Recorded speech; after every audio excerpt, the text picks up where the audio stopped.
You heard the governor of Colorado say it's not really a big deal. It's not happening, trying to deflect. But the mayor of Aurora said it is definitely happening. So I talked to the city manager last week. They refused to provide any information on the subject. They refused to call me back.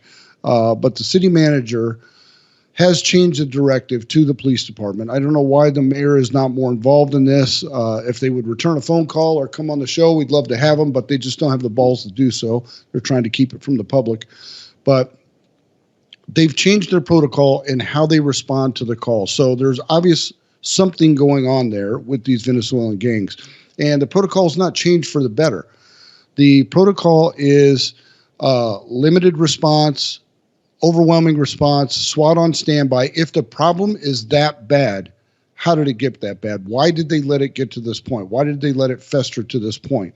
Now, I've also talked to a couple of hospitals, and we'll show the next clip on here. This is real deal, folks. The Venezuelan gangs, this is from New York, but the same information went out in Colorado, Texas, Arizona, Atlanta, and now Dallas. So the Venezuelan gangs have decided that they're giving a green light to shoot cops, and not only cops, but first responders. That's your EMS crews, your fire department. Now, you look at this, this is kind of rare. Normally the gangs kind of call the cops fair game. It's always kind of been that way, but they try and limit their exposure to cops because they know you shoot a cop and they will find you, and you're probably not going to survive the arrest. But first responders, you know, these are the folks that are coming to clean up the mess. These are the folks that are coming to save your life. This is the fire department, and now they've declared war on them as well.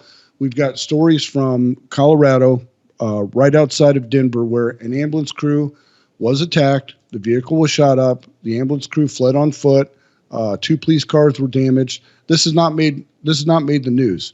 I'm trying to get a copy of the report now from the ambulance crew because obviously the police department, the mayor's office, they're not coming up with any information. But I know the ambulance crew wrote a report, and I know the insurance company is going to be contacting on that. So we're trying to get that information now. And as soon as we get that, I'm going to blast it all over the screen. So what's going on in Colorado? These gangs are moving in, and this is the same as Dallas, all the cities I previously mentioned, but Dallas seems to be the latest one. Chicago and Dallas are the 2 hotspots right now. I don't see the Texas authorities treating this the same way that Illinois and Colorado did. I think the Texas problem is going to be solved pretty straight away. But let me show you another picture here. Asset 3, this is at the apartment building in Colorado. So this is what we have going right now. This is during investigation. This is national news. This particular photo is credit to the AP.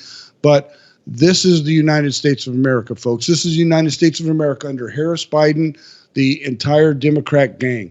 Now, this is obviously government housing. It's subsidized by, it's privately owned, but subsidized by government tax money through Section 8. There's the trash buildup. This looks like a third world country. This is in Aurora, Colorado. This is in the heartland of the United States of America. We have an invasion at the border, and this is a result. The borders are Kamala Harris did her job. She said it. So it's obviously true. She put it on the internet. She said, I did my job. She did what she was supposed to do. Does this look like this bimbo did her job? I would not hire her for dog catcher. And this is a result of the open borders, the invasion, the attacks, the asylum forms that they fill out. The questionnaires have been changed. There is an asylum form and a vetting form that was pretty good at one time. I think it was about, it was under Trump, actually under Obama as well. The same Department of Homeland Security form actually had some good vetting questions. It had some reach back into foreign countries. That's all gone. Now it's a simple questionnaire. You just check the box. Are you a threat? Are you under threat in your home country? Are you being persecuted for being LGBTQ? All this nonsense. It's just check the box. You're in the country. So that's what we got going. So with the Colorado situation, you have a governor that denies it, a mayor that's crying for help, a police department that have changed their protocol on response. So what about the American citizens in that apartment building? Why don't they get police protection like everyone else? Well, because it's too dangerous. It's too dangerous for the city manager to allow the police department to actually do their job because they're worried about litigious incidents where the police might have to use force or display a weapon or kill one of these gangbangers.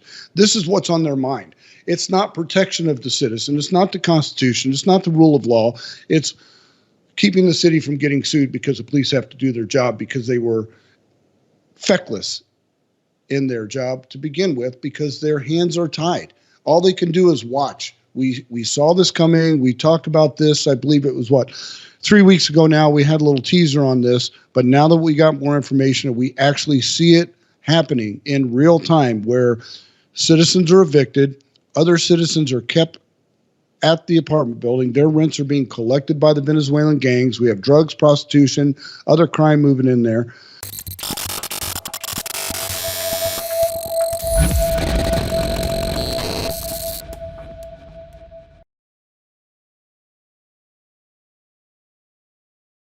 Mike Lindell here, and like you, I see our country being destroyed daily.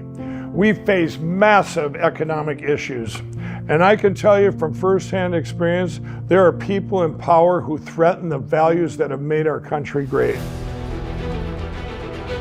Well, I've been a believer in gold and silver for a long time, and I've searched for years for a partner that shares my values. Well, Genesis Gold Group showed me how easy it is to protect your IRA, 401k, or your retirement with gold and silver. Their faith-driven approach to service and stewardship is one that stands out from the rest.